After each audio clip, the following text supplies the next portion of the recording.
안녕하세요 여러분, 반갑습니다. 건강보험 이론 및 실무2의 고요입니다. 우리 학생들 요즘 낮에는 좀 덥고 밤에는 좀 서늘한 이런 이제 완연한 가을이 된 날씨 속에서 살고 계시죠. 그래서 이때는 조금 건강관리 잘 해 주시고요. 우리 학생들 아시죠? 건강해야 공부도 잘 된다. 그래서 우리는 일도 해야 되고 공부도 해야 되기 때문에 항상 건강관리에 유념해 주시고요. 자, 이번 주는 어떤 걸 공부를 할 거냐? 산업재해 보상보험 관리에 대해서 공부를 해 볼까 합니다. 그래서 이 산업재해 보상보험에 대한 전반적인 의의, 관리를 어떻게 하고, 그 다음에 산업재해, 산재보험의 급여는 어떤 것들이 있느냐, 그리고 산재보험을 관리할 때 이제 심사 청구라든지 이의 신청이라든지 그 다음에 산재보험의 쭉 전반적인 과정에 대해서 공부하는 시간을 가질 겁니다. 자, 산재보험은 풀네임은 산업재해보상보험이잖아요. 근데 우리가 이제 일반적으로 산재보험이라고 하는데요. 이 산재보험은 이제 1차 산업혁명이 시작이 되면서 우리 1차 산업혁명이 이제 18세기 후반에서 19세기 전반에 걸쳐서 증기기관차라든지 그 방직기술, 섬유기술 이런 것들이 이제 그 보편화가 되면서 사람들이 어떤 산업기술 사회 안에 소속이 되죠. 그러다 보니까 산재가 일을 하면서 직업을 가지면서 이제 산재가 발생을 하다 보니까 이 산재보험이라는 것이 이제 생겨난 건데요. 요 공업화가 진행이 되면서 이제 산재도 생기고 그러다 보니까 우리나라 같은 경우는요. 이게 우리 학생들 헷갈리시면 안 되는 게 제정된 해와 실시된 해가 다르다라는 거. 그래서 문제 풀 때 요거 좀 잘 유념하면서 문제 푸시고요. 그래서 우리나라는 63년에 제정이 되고 64년 7월에 실시가 된, 그래서 우리나라 사회보험의 최초 보험이 요 산재보험이다 라는 거 기억을 해 주시고요. 이 산재보험 같은 경우는 이제 근로자를 보호하는 제도인데 그 재해 발생 자체를 사전에 예방하고자 산업안전보건법, 산업안전보건법, 그래서 산재를 예방하기 위한 법이 있고요. 그 다음에 재해가 발생한 후에 근로자를 보호하고 이 피해 보상을 하기 위해서 만들어진 게 산재보험이다. 그래서 산재보험은 근로자와 그 가족의 생활을 보장하기 위해서 국가가 책임지는 의무보험, 강제보험이다 라고 이제 되어 있는데요. 이제 이거를 이제 종합을 해보면 근로자가 업무와 관계하여 업무와 관련해서 질병이라든지 부상, 사망, 그래서 산재보험 같은 경우는 이제 우리 그 유족급여라든지 장의비라든지 이런 것들도 급여에 속해지잖아요. 그래서 요 사망 등의 재해를 입은 경우 이를 신속하고 공정하게 보상하기 위해서 이제 국가에서 사업주에게 강제 가입 방식으로 운영되는 사회보험이 이 산재보험이다. 자, 그러면 산재보험의 발전 과정과 특징을 살펴보면 앞에서 제가 말씀드린 것처럼 산재 같은 경우는 산재의 필요성은 1차 산업혁명이 시작이 되면서 대두가 됐단 말이에요. 그러면서 이게 이제 2차, 3차, 4차 이런 식으로 이제 산업이 이제 발달을 해 가면서 이 산재는 계속 증가하고 있어요. 그래서 우리 이제 그 교재를 보면 증가의 폭 이런 것도 연도별로 증가의 폭도 이제 확인을 하실 수가 있는데요. 이렇게 급격하게 증가가 되고 또 산재에 대한 정당한 보상을 요구하는 이런 운동도 활발해지고 또 이게 사회적인 이슈가 되면서 문제로 대두가 된 거죠. 그래서 이 처음에는 과실 책임주의였단 말이에요. 그래서 이제 일을 하면서 뭔가 사업주의 과실이라든지 뭐 이런 거에 의해서만 이제 보상을 받았었는데, 그게 이제 바뀌면서 무과실 책임주의가 되면서 이제 산재 혜택이 많이 넓어지게 되고, 그런 과정을 통해서 이 산재보험이 발전이 되고 있다. 자, 우리나라 같은 경우는요, 이제 53년에 근로기준법이 제정이 되면서 산재에 대한 사용자의 직접 보상 책임을 규정을 했다. 그래서 사용자는 이제 이 산재보험의 특징 중에 하나가 보험료를 사업주가 납부를 하게 되어 있잖아요. 그래서 사용자의 직접 보상 책임을 규정을 하고, 또 이거를 이제 그 보상을 하기 위한 이 산재보험이 조금씩 발전을 하고 있는 거고요. 그 다음에 2005년 1월부터는 이 고용보험하고 산재보험 보험료를 통합 징수해서 이제 그 보험료의 납부라든지 아니면 보험금 지급이라든지 이런 것들이 이제 법이 발전이 되고 있다. 근데 우리나라 같은 경우는 이런데, 독일 같은 경우는요, 여기 보시면 1871년도에 이제 독일의 연방배상책임법이라든지 1880년도에 영국의 사용자 책임법 뭐 이런 것들이 발전이 되어 와서 그거 가지고 이제 기반을 삼아서 우리나라도 산재보험이 제정이 되고 발전이 되고 있다, 이렇게 되어 있는데요. 우리 옆나라 같은 경우, 일본 같은 경우도 이제 그 고용보험료, 노동보험료라고 해가지고요, 이제 우리 산재보험 같은 이런 혜택을 이제 받고 보험료를 징수를 하고 있는데요.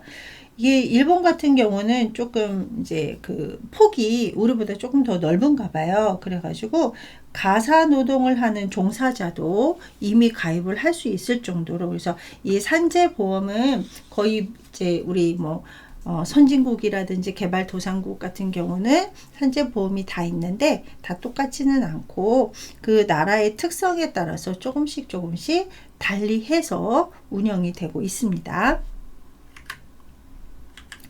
자, 그러면 우리 산재의 용어를 한번 이제 살펴볼 거예요. 그래서 업무상 재해라는 거는 업무상 사유에 따른 근로자의 부상, 질병, 장애 또는 사망을 통틀어서 업무상 재해라고 하고요. 그 다음에 뭐 유족은 뭐 사망한 분들의 이제 뭐 가족분들이 해당이 되겠죠. 그 다음에 여기 보시면 치유, 장애, 폐질, 진폐에 대한 용어를 조금 알고 넘어가야 될 것 같아요. 그래서 치유 같은 경우는요, 우리 치유 많이 들어보셨죠? 그래서 뭐 부상이나 질병이 완치된 것도 치유지만 이 치료 효과가 이제 더 이상 기대할 수 없다. 그래서 그 증상이 픽스된 상태, 요 상태를 치유다라고도 산재는 정의를 내리고 있습니다. 그 다음에 장애, 우리 장애하고 장애는 다르다. 그래서 장애 같은 경우는요, 부상이나 질병이 치유가 됐지만 요 부상이나 질병으로 인해서 정신적인 훼손이라든지 육체적 훼손으로 인해 가지고 노동 능력이 상실되거나 감소된 상태. 예, 그러니까 장애는 그냥 훼손된 상태잖아요. 예, 그래서 이제 정상적인 뭐 정상적이라는 말은 좀 그렇지만 이제 일반적인 신체 기능이나 정신 기능을 못하는 걸 장애라고 하지만, 장애는 그것으로 인해서 노동 능력이 상실되거나 감소된 상태를 장애라고 합니다. 그 다음에 이제 폐질하고 진폐하고 많이들 좀 헷갈려 하세요. 그래서 폐질은 업무상의 부상이나 질병에 따른 정신적, 육체적 훼손으로 노동 능력이 상실되거나 감소된 상태로서 그 부상이나 질병이 치유되지 아니한 상태. 그러니까 위에서 우리 치유라는 거는 더 이상 기대할 수 없어서 그 증상이 픽스된 고정된 상태를 치유라고 하잖아요. 근데 폐질은 여러 가지 이유로 인해서 아직 치유되지 아니한 상태를 폐질이라고 합니다. 자, 진폐는 이제 아시죠? 분진을 흡입해서 폐에 이제 섬유 증식성 변화를 주된 증상으로 하는 질병. 그래서 우리 산재 환자분들 중에 보면 이렇게 분진이 많이 발생하는 그 직업을 갖고 계신 분들이 또 진폐증을 많이 앓으시죠. 더군다나 이게 이제 폐에 문제가 생기기 때문에 이제 뭐 호흡곤란이라든지 일상생활에 굉장히 많이 지장을 초래하는 질병 중에 하나가 이 진폐죠. 자, 그 다음에 산재보험 관련의 특징이라고 해서 산재보험의 특징. 그래서 근로자가 업무상 재해에 대해서 사용자에게는 아까 무과실 책임주의라고 했었잖아요. 그래서 고의나 과실의 유무에 관계없이 그 다음에 보상이나 그 다음에 이제 과실 상계를 하지 않는 무과실 책임주의다. 그래서 실수를 뭔가를 이제 과실을 했기 때문에 그거에 상계해서 이제 그 보험 혜택을 주는 게 아니라 무과실 책임주의로 해서 이제 업무상 재해는 다 혜택을 해주는 게 원칙이고요. 그 다음에 요 재원 보험료는 원칙적으로 사업주가 100% 전액 부담하는 게 산재보험의 특징이죠. 자, 그리고 산재보험은 재해 발생에 따른 손해 전체를 보상하는 게 아니라 평균 임금을 기초로 한다. 그래서 평균 임금의 몇 %다. 평균 임금의 뭐 며칠분이다. 이런 식으로 평균 임금을 기초로 하는 정률 보상 방식이다. 몇 %를 보상해주는 이런 방식이다. 자, 그리고 사회보험은 강제 의무 가입이다. 그리고 자, 여기 보시면 자진신고, 자진납부를 원칙으로 하고 있다. 그래서 우리 뒤에 보면 산재보험료율이 그 어떤 직업이냐 어떤 직장이냐에 따라서 보험료율이 달라지거든요. 그러면 그거에 따라서 자진적으로 신고하고 납부하는 게 원칙적이다라는 거고요. 그 다음 이제 재해보상에서 이제 이의신청이 많이 들어오거든요. 아무래도 이제 이렇게 뭐 정률 보상 방식이다 보니까 만족스럽지 못하거나 그 다음에 산재로 인정이 되거나 인정이 되지 않는 경우 이런 것들이 있다 보니까 그래서 이의 신청 같은 경우는 막 재판 가고 기다리고 이러다 보면 뭐 몇 년 뭐 이렇게 몇 개월 이렇게 걸리는 경우가 있잖아요. 그래서 이 산재 같은 경우는 좀 신속하고 이제 공정하게 하기 위해서 요렇게 심사 및 재심사 청구 제도를 운영하고 있다. 그래서 이걸 이제 그 심사 전치주의라고 하거든요. 그래서 이제 법에 호소하기 전에 요 독립된 기구에서 빨리빨리 이제 이렇게 그 보장 위주로 해가지고 이렇게 속전속결로 운영되는 이런 특징을 갖고 있다라고 생각을 하시면 되겠습니다. 자, 그리고 다른 보험 같은 경우는 환자 중심이잖아요. 그죠? 예, 그래서 뭐 건강보험이든 의료급여든 어떤 환자냐에 따라서 이제 그 중심이 이루어지는데 요 산재 같은 경우는요. 사업장 중심의 관리가 이루어지고 있다. 그래서 이제 그 사업장의 위험도라든지 발생 빈도라든지 이런 것들을 중점적으로 관리하는 사업장 중심의 관리다라는 거 기억을 해주시면 될 것 같고요. 그 다음에 추가로 여기서 보시면 재원임 보험료는 사업주가 전액 부담을 한다라고 되어 있잖아요. 그러다 보니까 그 기업 같은 경우는 약간 산재 예방 노력 이런 것들을 하면 그 인센티브를 부여를 하거든요.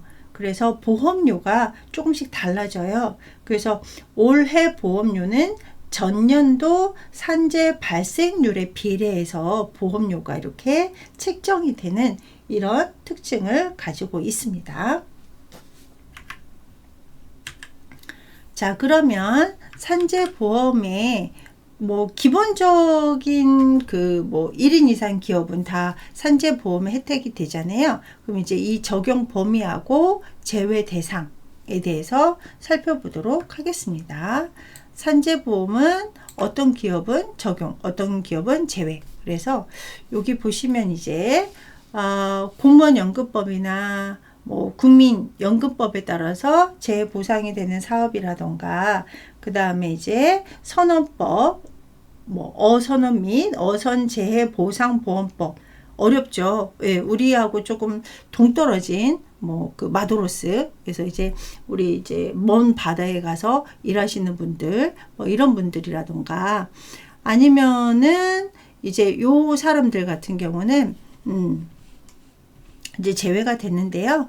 여기 보시면은 이제 주택법에 따른, 건설산업법에 따른, 전기공사법에 따른, 정보통신공사법에 따른, 소방시설공사법에 따른 이런 것들은 다 문화재 수리법에 따른 이런 거에 대한 것들은 다 기본적으로는 이제 그 적용 범위에 들어가잖아요. 근데 여기 공사 금액이 2천만 원 미만이거나, 아니면은 건축을 하는데 이 건축물이 100제곱미터 이하이거나 연 면적이 200제곱미터 이하인 건축물을 이제 수선하거나 이런 공사 같은 경우는 제외가 된다. 자, 그 다음에 가구 내 고용활동 같은 경우도요, 제외가 되는데요. 이 가구 내 고용활동에서도 보면 상시 근로자 수가 1명 미만인 사업이라던가, 아니면은 이제 상시 근로자 수가 5명 미만인데 농업이라든지 벌목업이라든지 이런 경우 같은 경우도 이제 제외 대상이 된다라는 거 같이 기억을 해 주시기 바랍니다. 자, 그러면 산업재해라는 정의는 뭐고 업무상 재해라는 정의는 뭔지 살펴볼게요. 그래서 산업재해라는 것들은요, 자, 보시면 산업재해, 업무상 재해. 그래서 산업재해는 근로자가 물체나 물질이나 타인과의 접촉, 아니면 이제 각종 물체나 작업 조건 하에서, 그러니까 작업 동작으로 인해서 사람에게 장애를 일으키는 그런 것들은 전반적으로 다 산업재해다라고 이제 정의를 내리게 되는 거고요. 업무상 재해다라는 것은 당의 근로자가 사업주의 지배하에, 그래서 이제 사업주가 이거 해야 된다, 당신의 업무는 이거다, 오늘은 이런 거 해라, 이렇게 이제 그 지휘나 명령 하에 업무를 행하는 것을 이제 그 업무 수행이라고 하는데, 그런 것들에서 이제 부수적으로 발생하는 사고로 인한 장애를 업무상 재해라고 합니다. 그래서 업무상 재해라는 거는 업무하고 재해 사이에 상당 인과관계가 존재를 해야지만 인정이 된다. 그래서 이 업무상 재해가 굉장히 많이 달라지고 있잖아요. 그래서 출퇴근 이런 것들도 이제 출근은 당연히 직장에 와서 출근해야 된다. 이런 이제 그 명령이 존재가 되는 거잖아요. 그래서 몇 시까지 출근, 몇 시부터는 퇴근, 이런 것들이 있다 보니까, 그러다 보니까 그 시간 안에 도착하기 위한 것도 업무하고 관계된 거다. 그래서 출퇴근도 그 업무하고 재해 사이에 상당히 인과관계가 존재한다. 이런 식으로 되어 있어서 요 산재가 많이 이제 그 범위가 넓어지고 있습니다. 자, 그러면 업무상 재해 인정 기준은 어떤 것들이 있느냐. 그래서 앞에서 얘기한 것처럼 산업재해라는 거, 업무상 재해라는 거에 대해서 배웠는데요. 이 산업재해, 업무상 재해에는 또 이렇게 두 가지가 있다. 업무상 사고, 업무상 질병. 그래서 업무상 사고라는 거는 뭐냐? 근로자가 업무와 관련된 일로 인해서 사망을 하거나 부상을 당하는 것을 업무상 사고라고 하고요. 그 다음에 우리 업무상 질병, 그리고 뭐 과로사 뭐 이런 거 들어보셨죠. 그리고 스트레스에 의해서 뭐 심하면 이제 극단적인 선택까지 하게 되는, 그래서 이 업무상 질병이라는 거는 업무로 인해서 시간의 연속성을 갖고 일정한 시간이 경과된 후에 걸린 질병. 그래서 질병인데 업무와 관련돼서, 그러니까 이제 누적이 되면서 질병이 발생하는 이런 것들을 업무상 질병이라고 합니다. 그래서 아까도 잠깐 말씀드린 것처럼 이제 그 업무상 스트레스로 인한 극단적인 선택, 이런 것들도 산재에 해당하는 경우가 요즘은 종종 발생이 되고 있습니다. 자, 그 다음에 재해 발생 원인이라고 해가지고 이제 크게 4가지가 있는데요. 재해 발생 원인에서 이제 가장 기본적인 일반적 요인. 자, 일반적 요인은요, 그냥 단순한 아니면은 단조로운 작업에서 이 정신신경의 필요에 의한, 왜 우리 그런 거 있잖아요. 과로를 하다 보면 이제 좀 집중력이 떨어져 가지고 어떤 기계를 다루다가 이렇게 수족 부상, 뭐 팔이 끼었다던가 다리가 끼었다던가 이런 이제 수족 부상이라든지, 아니면은 이렇게 매일 해오는 일이다 보니까 이제 숙련이 됐단 말이에요.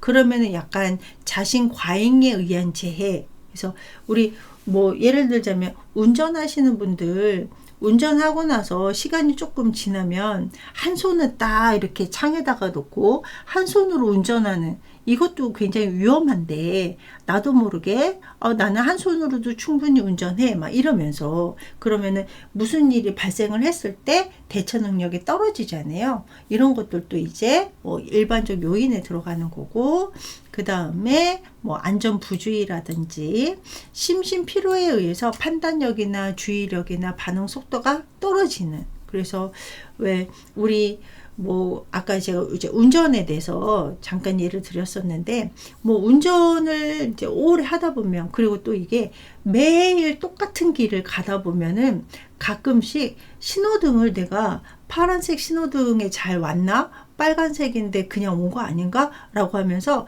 조금 그 판단 능력이 떨어지는 이런 경우도 발생을 하잖아요. 근데 이게 일에서도 발생을 한다. 그래서 우리 그 병원에 환자분들 같은 경우도요, 뭐 병실 환자분들 같은 경우도 매일매일 이제 투약을 하게 되잖아요. 뭐 투약을 하다 보면은 뭐 맨날 똑같은 약이 들어간다. 그러면 이제 내과에서 많이 쓰는 약, 뭐 외과에서 많이 쓰는 약, 이런 것들이 이제 달라지는데, 우리가 조금 신경 써서 좀 주의를 가지고 해야 되는데, 오더가 바뀌었을 때 그냥 루틴대로 이렇게 뭐 처리를 하거나 이런 것들도 사실은 이제 문제가 발생하는 것들이잖아요. 근데 이게 이제 환자한테 가는 거지만 그 병원에서 근로하는 이 근로자들도 조금 이제 뭐 그 안전 부주의라든지 필요에 의한 판단력 저하로 이제 뭐 문제가 발생하는 이런 경우도 있고요. 그 다음에 직장 질서의 규율이라든지 질서의 해이, 뭐 괜찮아, 뭐 이거 정도는 뭐 이러다가 이제 문제가 발생하는 이런 경우도 있고요. 예, 그래서 이런 일반적인 요인이 있고요. 자, 그 다음에 또 나머지 3가지 보시면 기술적 요인, 교육적 요인, 관리적 요인이 있는데, 기술적 요인 같은 경우는 조금 그 뭐 재료의 부족함이라든지 생산 방법이 뭐 좀 적당하지 못하다든지 뭐 이런 것들 기술적으로 이제 발생하는 것들이고요. 뭐 교육적 요인 같은 경우는 안전수칙을 잘 못 지킨다던가, 아니면은 작업 방법을 충분하게 교육을 시켜야 되는데 그렇지 못했다던가, 아니면은 이제 이런 것들은 좀 위험하다. 뭐 어떤 장소를 갈 때는 꼭 작업복이라든지 우리 모자 있잖아요. 그죠? 그런 거 이제 꼭 착용을 해라라고, 그러니까 조금 더 자세하게 얘기를 했어야 되는데 그런 것들이 못한다던가 이런 이제 교육적 요인으로도 재해가 발생을 하고요.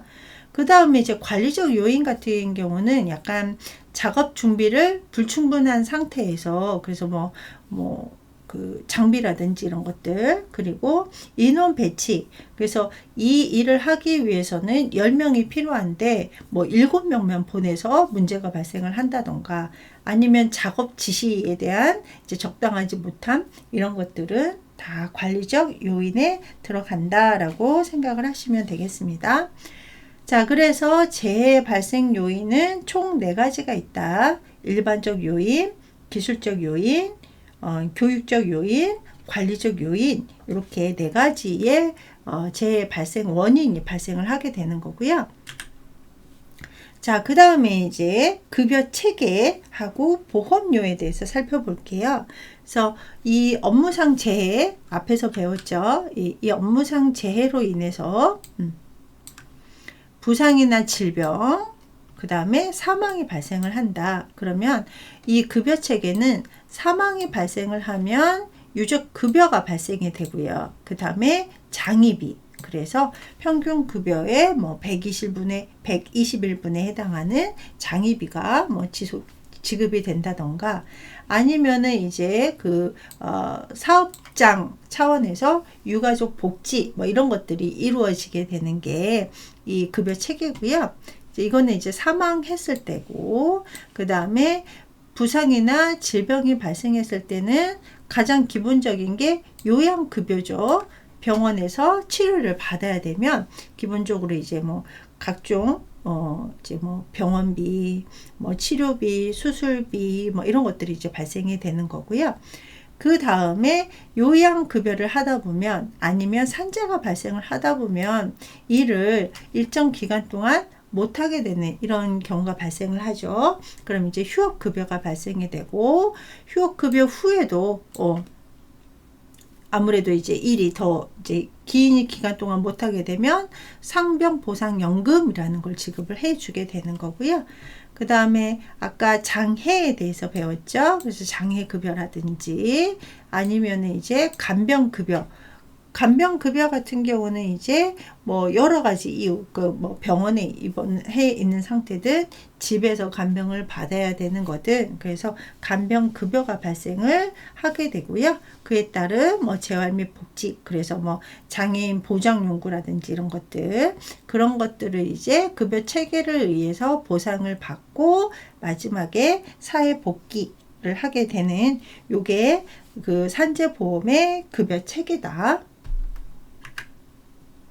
자, 그래서 이 급여의 종류 그리고 급여에 대한 내용은 우리 학생들 좀 기억을 해 주셔야 되는데 요거는 뒤에서 조금 더 살펴볼 거예요.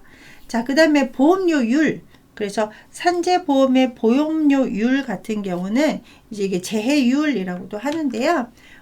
보시면 도수율, 빈도율이라고도 하죠. 그 다음에 강도율, 건수율, 그 다음에 평균 손실 일수 이렇게 따지는데요. 이 빈도율 같은 경우는 1년간 총 근로 시간에서 재 건수가 몇 건이냐, 빈도가 얼마나 많이 발생을 했느냐에 따라서 도수율이 이제 산정이 되는 거고요. 강도율 같은 경우는 이제 재해가 발생을 했는데 총 근무 시간 수에서 근로 손실 일수, 왜 우리 그냥 잠깐 이렇게 예를 들어서 라서레이션이 생겼다라고 하면 그냥 이거 휴처하고 며칠 잠깐 쉬었다가 출근을 하게 되는 거잖아요. 그럼 이제 손실 일수가 작은데 이 강도율이 세.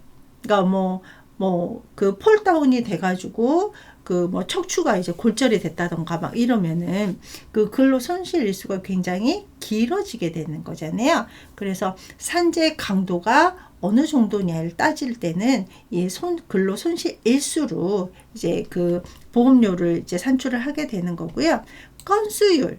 그래서 연평균 근로자 수에서 재해 건수를 이제 따지는 걸 이제 건수율이라고 하고요. 그 다음에 이제 평균 손실 일수는 이 도수율에다가 강도율을 나눈 것을 평균 손실일수라고 합니다. 자, 그러면은 이게 이제 2022년도 산재 보험료율을 산정을 한 거거든요. 그래가지고 이거는 이제 앞에서 얘기한 뭐 도수율, 강도율, 건수율, 평균 손실일수 이런 것들을 다 따져가지고 사업 종류별로 산재 보험료율을 매년 이렇게 산정을 해 놓은 건데요.